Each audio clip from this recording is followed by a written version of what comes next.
어떻게 설 연휴 잘 보내셨습니까? 지난 추석도 그랬고 설도 그랬고 두 번 연속 가족들을 마음껏 만나지 못하는 상황이어서 참 아쉬운 마음이 큽니다. 함께 만나서 전도 부치고 또 설 때는 만두도 만들고 같이 떡국 먹으면서 올 한 해 기대하는 부분들, 또한 서로에게 덕담 한마디 이렇게 주고받으면서, 또 자녀들은 또 세배하고 세뱃돈 받는 기쁨이 가득했을 텐데 올해는 그러한 유익을 누리지 못해서 너무나 안타까운 마음이 큽니다. 하여튼 조금만 참고 조금만 인내하면 반드시 회복의 날이 돌아올 줄 믿습니다. 우리 하나님께 긍휼을 구하면서 다시금 우리 자신을 돌아보고 다시금 하나님께 은혜와 사랑을 구하는 그런 계기로 삼으면 좋겠습니다.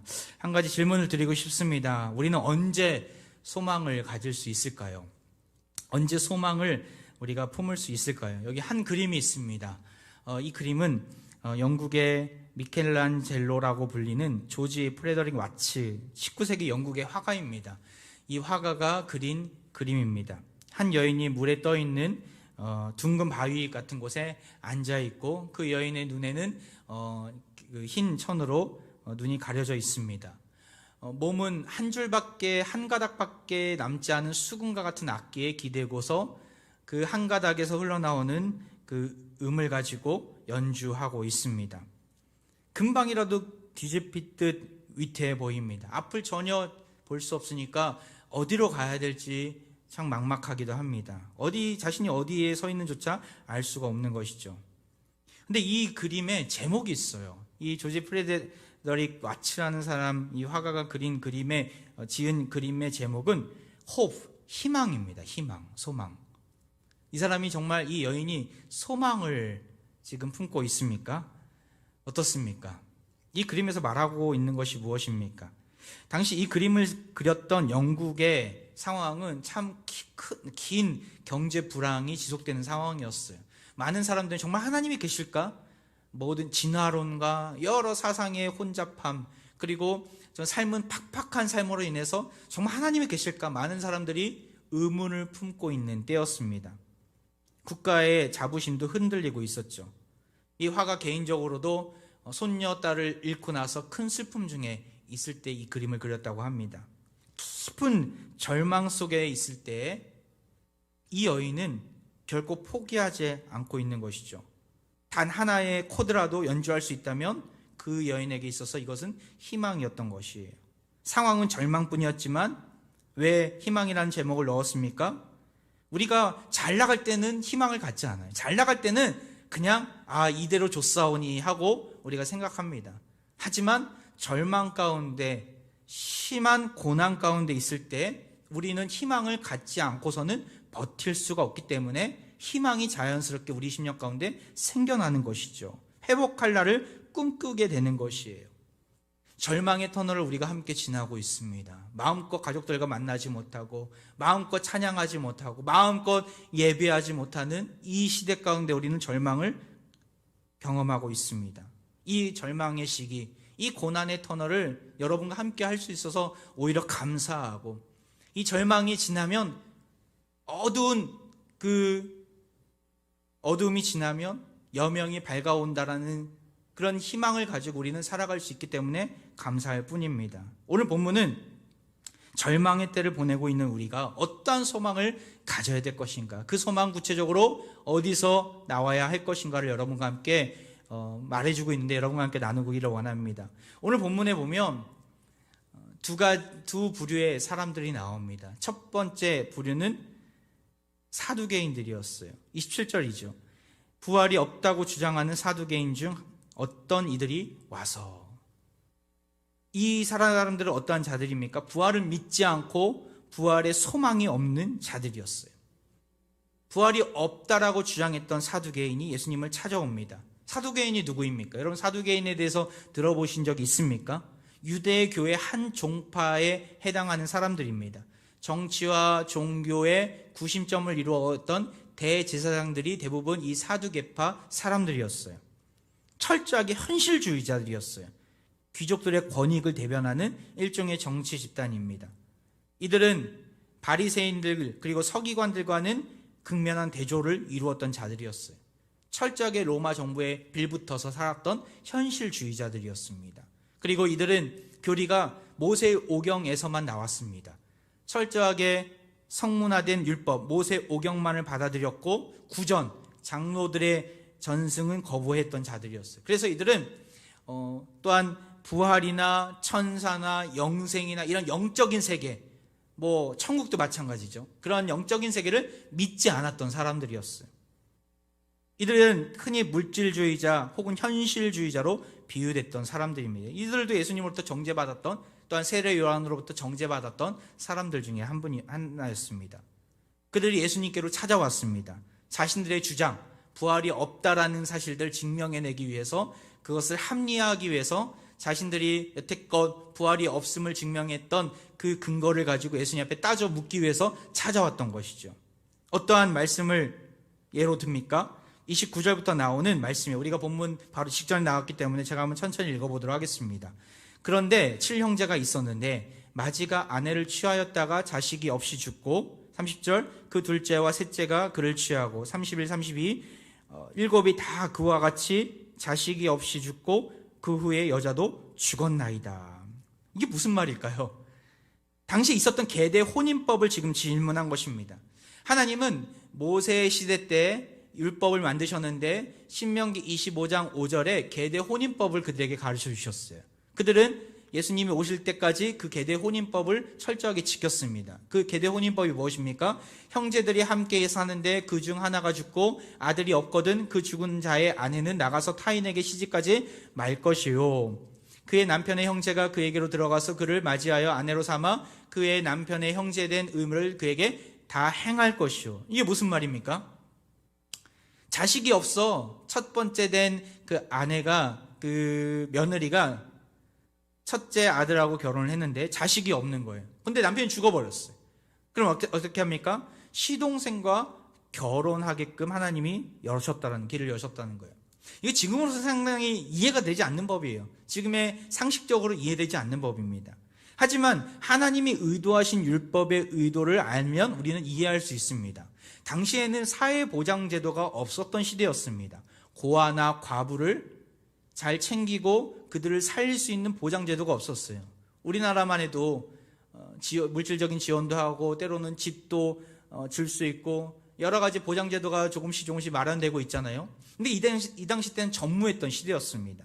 고아와 과부를 사랑하셨던, 귀히 여기셨던 하나님은 이 계대 혼인법을 통해서 자식이 없이 혼자 과부로 쓸쓸히 여생을 마감하는 자들을 살려주셨다는 거예요. 당시 같은 경우는 혼자 자식도 없다면 집안에서 내쫓김을 당하거나 가지고 있었던 그 남편의 재산을 그 다른 자녀들이 다 나누어 가짐으로 인해서 과부는 홀로 쓸쓸히 가난하게 살 수밖에 없는 환경이었어요.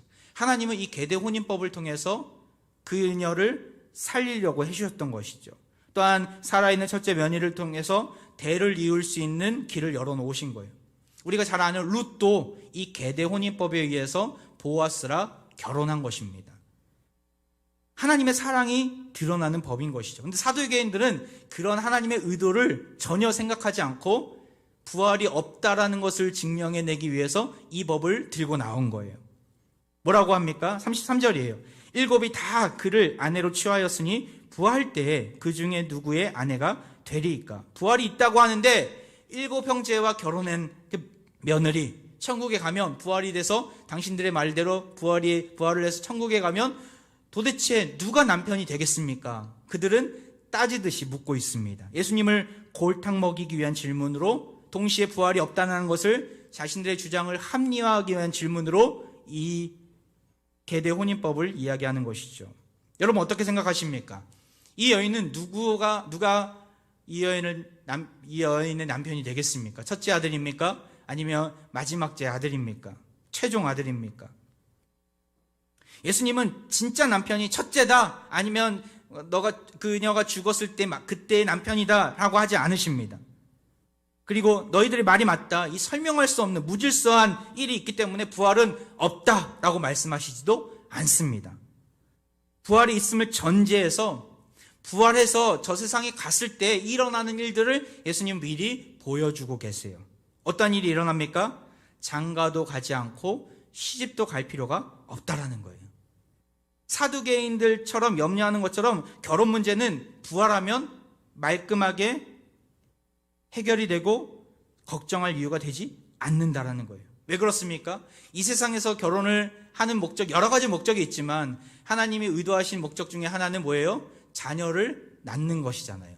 그래서 자손이 번성이 되고 하나님의 나라가 이 땅 가운데 하나님의 자녀를 통해서 놀랍게 선포가 되고 또한 일어나는 것이잖아요. 하나님 나라가 세워지는 것이잖아요. 근데 하나님 나라에 들어가면 결혼할 필요가 없다라는 거예요. 자녀를 낳을 필요가 없기 때문에 결혼이 이루어지지 않는다라는 것이죠. 예수님은 그러한 사도들의 잘못된 생각을 지적하시면서 하나님에 대해서 설명하십니다. 37절 보세요. 죽은 자가 살아난다는 것은 모세도 가시나무 떨기에 관한 글에서 주를 아브라함의 하나님이요 이삭의 하나님이요 야곱의 하나님이라 칭하셨나니. 예수님은 참 지혜롭게도 사두개인들이 믿었던 그 모세오경의 말씀을 인용해서 출애굽기 3장 6절에 나온 그 말씀을 인용해서 그들에게 하나님이 어떠한 분이심을 이야기하세요. 하나님은 아브라함의 하나님이시고 이삭의 하나님이시고 야곱의 하나님이시라는 거예요. 현재형이에요. 현재형. 신명기에도 그렇게 나와 있어요. 현재 시제로 되어 있어요. 지금도 아브라함과 이삭과 야곱이 살아있고 그들의 하나님이 되어주신다라는 거예요. 38절에도 나옵니다. 하나님은 죽은 자의 하나님이 아니요 살아있는 자의 하나님이시라. 하나님에게는 모든 사람이 살아있느니라 하시니. 하나님은 살아있는 자의 하나님이심을 증거하고 있는 것이죠. 믿음의 선진들이 지금도 부활을 해서 천국에 살고 있고 영생을 누리고 있고 그들의 하나님이 되어주신다라는 거예요. 사두개인들은 하나님은 이 세상에서만 다스리는 하나님이시고 그러한 하나님만을 하나님으로 생각을 했었어요. 현실주의자들이. 그들의 눈에는 지금 현세에 누리고 있는 복락들, 현세에 누리는 권력, 부에만 철저하게 의존했던 사람들이었어요. 내세는 없다라고 여겼던 사람들이었어요. 그런데 그들이 어떻게 하나님을 믿었는지 모르겠어요.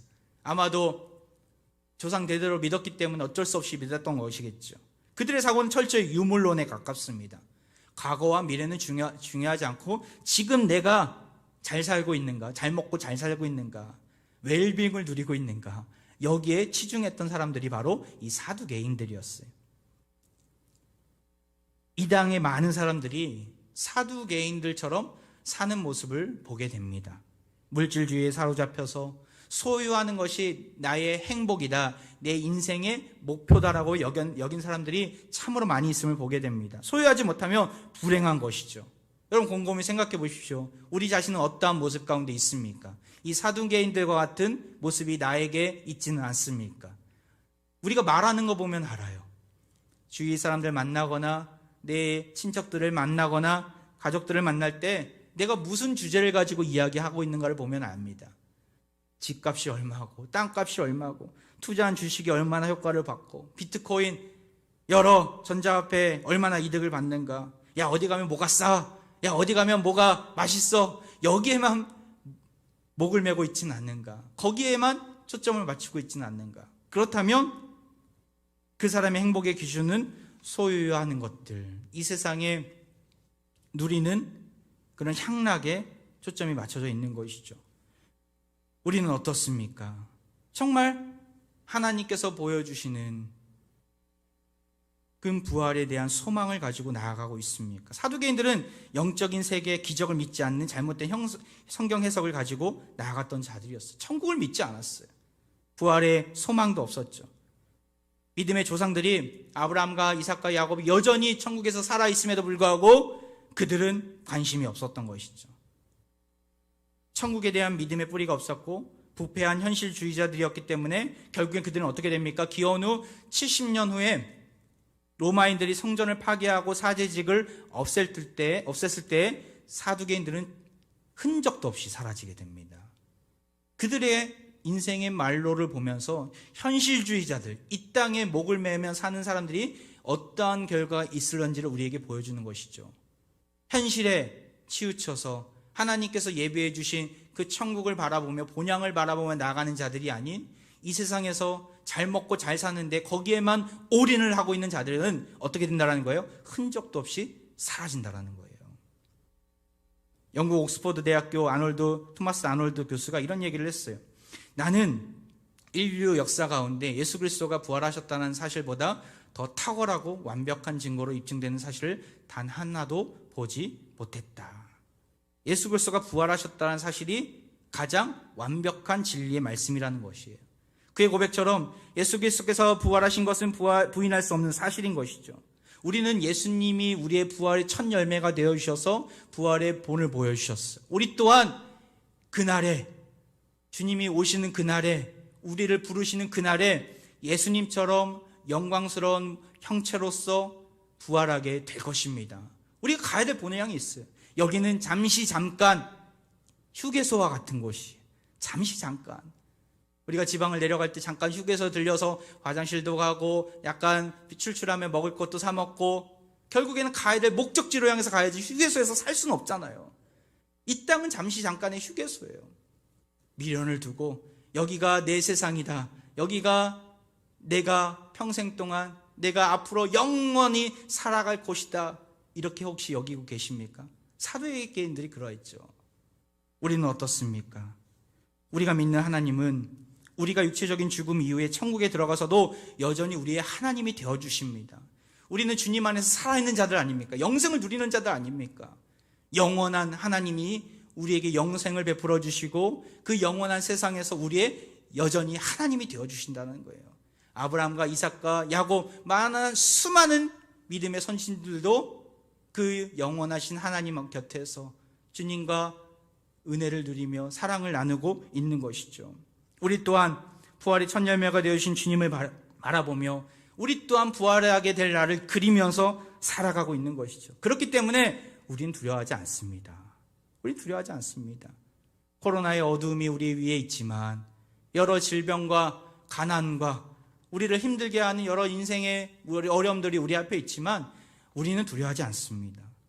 고난 많고 아픔 많은 세상이지만 부활의 소망을 가진다면 반드시 이겨낼 수 있을 것을 믿습니다. 이러한 믿음 가지고 담대하게 나아가는 우리 화평의 가족들 되기를 소망합니다.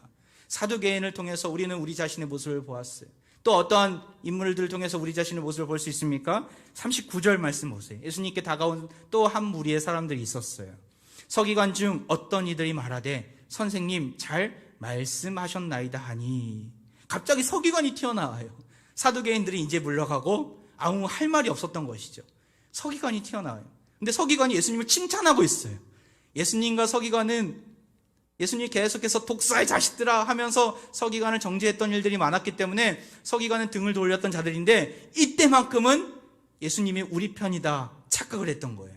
왜 그렇습니까? 예수님이 누구를 지금 정죄했기 때문에 사두개인들을 정죄했기 때문에 사두개인과 반대파였던 서기관들은 야 예수님이 우리 편이 되어주신 거 착각했던 거예요. 사두개인들은 부활이 없다라고 주장했지만 서기관들은 그러하지 않았어요. 서기관들은 부활이 있다라고 주장했던 사람들이 예수님이 부활이 있다라고 얘기를 하니까 야 예수님 우리 편이구나 선생님 잘 말씀하셨습니다 이렇게 반응했던 것이죠. 하지만 그들 또한 예수님 보시기에 똑같은 자들이었어요. 도토리 키재기였어요. 사두개인들과 비교해서. 서기관들이 누구입니까? 하나님 말씀을 필사했던 사람들이에요. 하나님 말씀을 기록하고 문서를 관리했던 레위인들이었습니다. 성경 필사자들이었어요. 예수님 당시에 이들은 막강한 권력을 가졌던 계층이었어요. 율법 교사이기도 했고 하나님 말씀을 가르칠 때 자기의 구미에 맞게 자기를 드러내기 위해서 하나님 말씀을 가르쳤던 자였죠. 이들은 사두개파와는 다르게 영적인 존재를 믿었고 천국과 부활을 믿었던 자였어요. 하지만 거기에서 멈췄어요. 믿는 것은 믿는 거고 나는 나야. 나의 현실은 달라라고 생각했던 자들이었어요. 율법과는 별개로 종교 규약을 만들고 자신들의 구미에 맞게 율법을 해석했던 자였어요. 막강한 권력을 가지고 외식을 일삼았던 자들이었어요. 오늘 본문에 있는 20장 마지막 부분에 서기관들을 향해서 예수님이 이렇게 말씀하세요. 46절이죠. 긴 옷을 입고 다니는 것을 원하며 시장에서 문안받는 것과 회당의 높은 자리와 잔치의 윗자리를 좋아하는 서기관들을 삼가라. 그들은 과부의 가산을 삼키며 외식으로 길게 기도하니 그들이 더 엄중한 심판을 받으리라 하시니라. 예수님은 그들의 구체적으로 4가지 제목을 지금 지적하고 계시는 거예요. 3가지는 사람들로부터 주목받고자 했던 외식적인 부분들이었어요. 먼저는 뭐예요? 긴 옷을 입고 다니는 자들이었어요. 46절에 긴 옷을 입고 다닌다. 무슨 말입니까? 당시 긴 옷은 학자들이 입는 옷이었어요. 그래서 땅에 끌린 만큼 화려한 장식을 위해 긴술이 달린 옷이었어요. 허세 부리기 딱 좋은 옷인 거예요. 멀리서도 야, 저 사람은 고귀한 자야, 학자야 라고 설명할 수 있을 정도로 눈에 딱 띄는 옷이었어요. 그것을 즐겨 입었다는 거예요. 왜요? 자기를 드러내기 위해서. 시장에서 문안받는 것과 높은 자리와 윗자리를 좋아했던 자들이었어요. 뭐예요? 내가 이만큼 유명한 자야. 자신을 드러내기 위한 자였죠. 47절에 또 나옵니다. 뭐예요? 길게 기도하는 자였어요. 기도를 길게 하는 것은 문제가 되지 않습니다. 하나님과 친밀한 관계 속에서 기도를 정말 깊이 하는 것은 전혀 문제가 되지 않아요. 근데 이것을 남에게 보이기 위해서 했다라는 거예요. 나는 이만큼 하나님과 가까운 사람이야. 나는 이만큼 하나님의 음성을 직통계시로 듣는 사람이야. 이런 의미 속에서 기도를 길게 했다는 것이죠. 이 동기가 문제인 거예요. 예수님이 말씀하시는 외식을 즐겨 했던 것이죠. 바깥에서 음식을 사 먹다는 것이 아니라 나 자신을 드러내는 교만한 모습이 있었다는 것이죠. 무엇보다도 이러한 3가지 죄악들도 있었지만 또 부도덕한 죄악도 함께 저질렀습니다. 47절에 나오죠. 과부의 가산을 삼키며. 당시 과부들은 누구입니까? 보호를 받아야 되는 자들 아닙니까? 그런데 과부들이 물려받은 남편의 유산을 그들은 착복했다라는 거예요. 유용했다라는 거예요. 성경의 말씀을 설교하면서 그들의 재산을 빼앗는데 도구로 이용했던 것이죠. 인기와 명예에 중독이 되었고 연약한 자들을 탐욕을 가지고 대했던 이 서기관들의 모습, 이들을 향해서 삼가라, 저들과 멀리하라는 것이죠. 천국을 믿는다, 부활을 믿는다 말은 하면서도 천국을 바라보지 않는 인생이죠. 믿음은 믿음이고 내 삶은 나의 삶이야. 분리해서 이원화해서 살았던 모습이죠. 이들은 더 엄중한 심판을 받을 것임을 예수님은 말씀하고 계십니다. 앞에 사두개인은 몰라서 글을 쓸 수도 있어요. 성경을 잘못 해석했기 때문에. 근데 바리새인들, 이 특별히 서기관들은 알면서도 그렇게 했다라는 거예요. 우리의 모습은 어떠합니까? 언젠가 부활이 오겠지. 언젠가 예수님이 오실 거야. 나도 천국에 들어가겠지. 믿는다 하면서도 오늘을 살아가는 모습 가운데 정말 부활을 소망하는 자로 살아가고 있습니까? 아니면 현실 문제, 먹고 사는 문제, 거기에 걱정과 근심이 모든 것들이 다 함몰되어서 하나님은 보이지 않고 부활의 소망은 전혀 비춰지지 않고 절망 가운데, 신음 가운데만 있지는 않습니까? 서기관들이 그러했던 것이죠. 사실 고대 서기관들은 그러하지 않았어요. 정말 열심으로 하나님을 믿었던 자들이었어요. 그들은 파피루스와 가죽의 성경을 썼던 자들 아닙니까?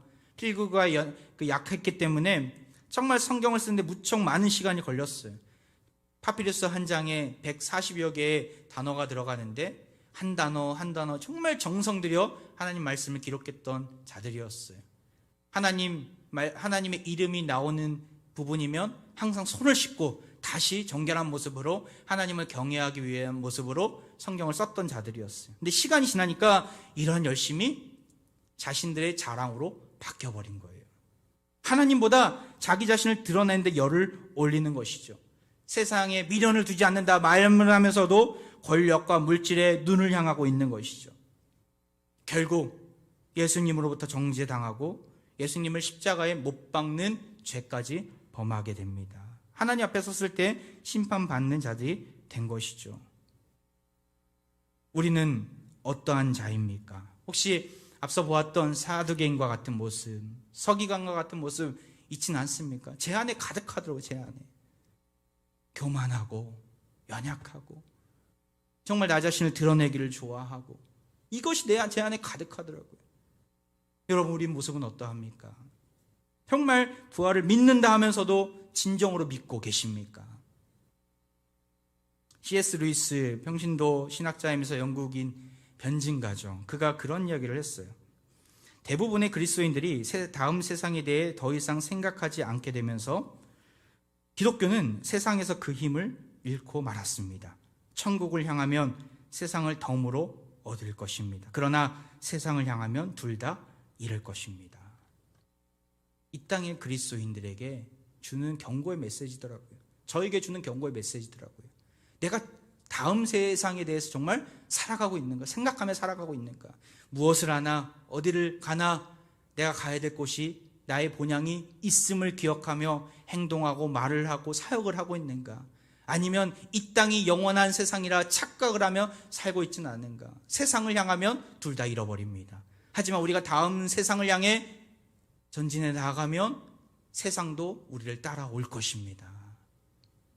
그리스도인은 다음 세상을 바라보는 자이죠. 그렇기 때문에 이 고통 많은 세상 속에서 절망하지 않습니다. 소망을 잃지 않습니다. 세상과 관계를 끊고 산속에 들어가지도 않아요. 이 땅에 하나님께서 명하신 사명이 있기 때문에 그러하죠. 바울은 다음 세상을 생각했던 자였어요. 그가 고백했던 빌립보서 3장 20절에 그가 이렇게 나오지 않습니까? 그러나 우리의 시민권은 하늘에 있는지라 거기로부터 구원하는 자 곧 주 예수 그리스도를 기다리노니. 우리의 시민권이 어디 있다는 거예요? 자신에게는 로마 시민권이 있었어요. 그 당시에 당대 최고의 시민권이었죠. 근데 그것은 배설물로 여기면서 나의 시민권은, 나의 진정한 시민권은 하늘에 있다라고 믿었던 자였어요. 그는 예수 그리스도를 기다렸던 것이죠.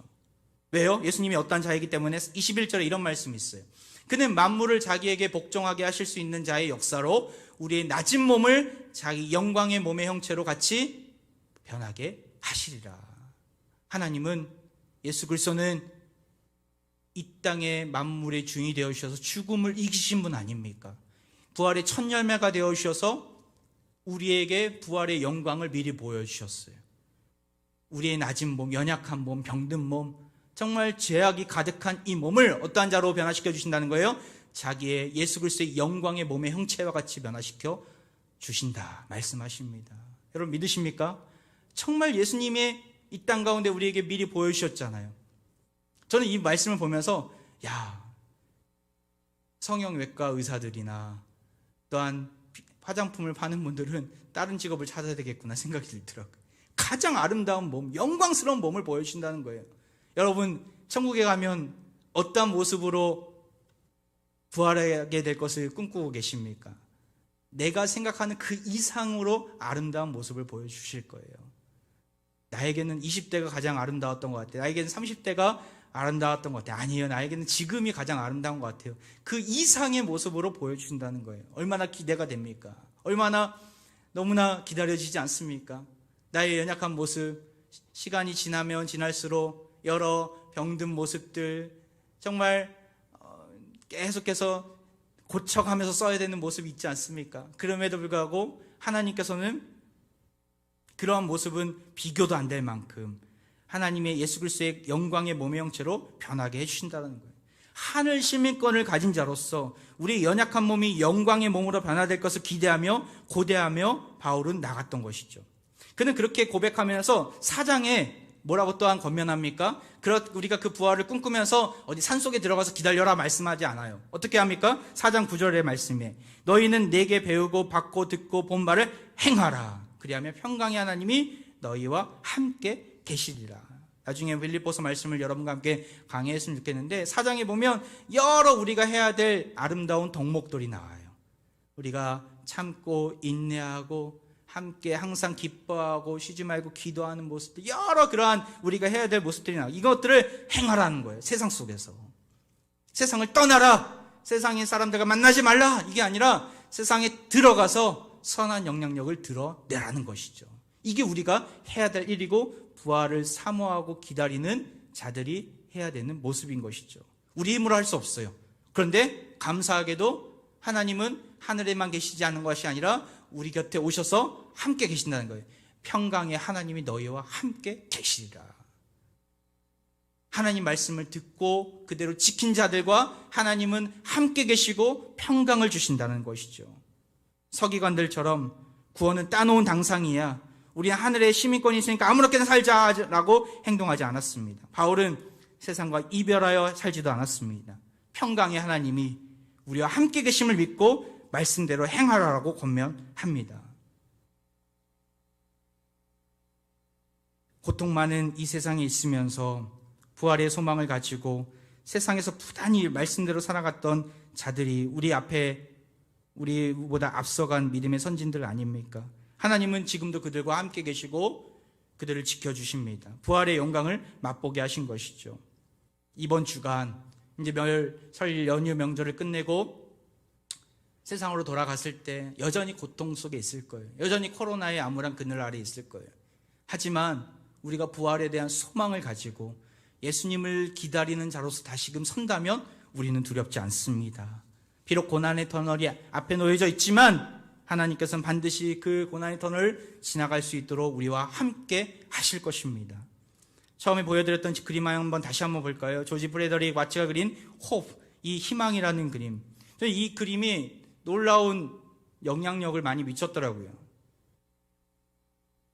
미국의 지도자들에게 큰 영향력을 주었는데 루즈벨트 대통령은 이 그림을 복제한 그림을 자신의 집안에 걸어두며 항상 보았다라고 하고, 마틴 루터 킹 목사님은 그의 설교에서 이 그림을 소개하면서 희망을 전파했습니다. 넬슨 만델라 대통령 26년간 옥살이를 하면서 이 그림을 걸어놓고 감방 벽에다가 이 그림을 걸어놓고 희망을 가졌다고 하더라고요. 그리고 버락 오바마 대통령도 이 그림에서 착안해서 교회에서 이 그림을 보고 또한 그 그림에 대한 소식을 듣고 담대한 희망이라는 그 자신의 연설뿐만 아니라 자서전 제목으로도 사용했다고 합니다. 그림 한 가지 가지고 많은 사람들이 희망을 가졌던 것이죠. 우리는 누구를 바라보면서 희망을 가질 수 있습니까? 예수 그리스도를 바라보며 희망을 가질 수 있습니다. 부활하신 예수님, 이 세상의 고난과 십자가의 죽음에서도 이기신 그 예수님을 바라보며 우리는 희망을 가질 수 있습니다. 이 세상에 여러 가지 어려움과 나 혼자 같은 외로운 마음들이 몰려들지라도 예수님은 여전히 우리와 함께 계십니다. 살아있는 자들의 하나님은 우리의 하나님이십니다. 그 하나님을 바라보며 오늘도 믿음의 길을 신실한 모습으로 걸어가는 우리 하병의 가족들 되시기를 주의 이름으로 축원드립니다. 이 시간 우리 함께 찬양했으면 좋겠는데요. 살아계신 주, 나의 소망이 되시고 걱정과 근심이 없습니다. 나의 갈 길을 인도하여 주옵소서. 우리 고백하면서 주 하나님 독생자 예수 대신 주님을 찬양하며 나아갑니다.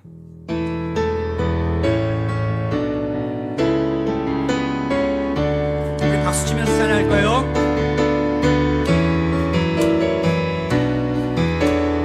주 하나님 독생자 예수, 주 하나님 독생자 예수, 날 위하여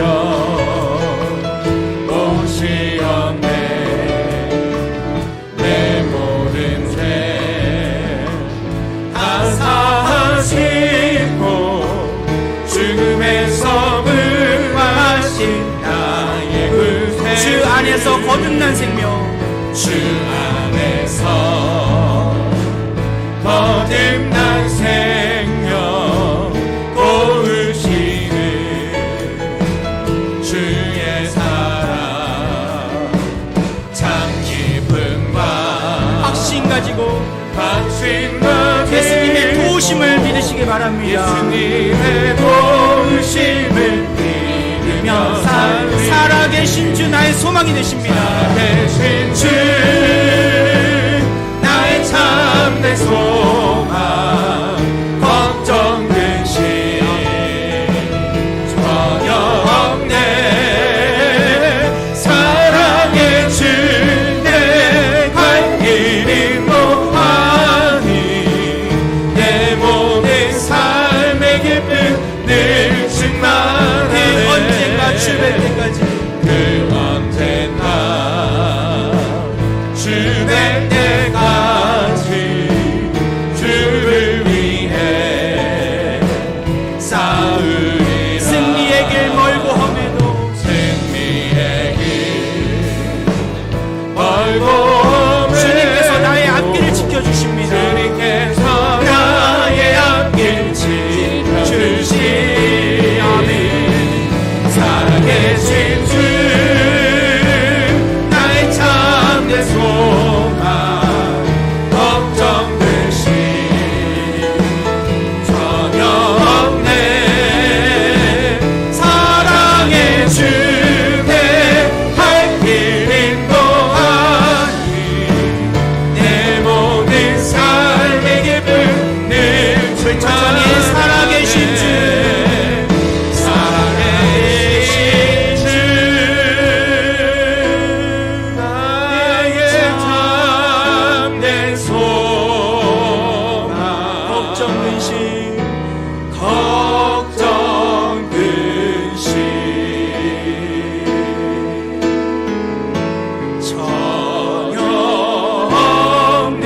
기도합니다. 살아계신 하나님, 살아있는 자들의 하나님이 되어주셔서 구정명절을 잘 보내고 이렇게 하나님 앞에 예배할 수 있는 은혜를 부어주시니 너무나 감사드립니다.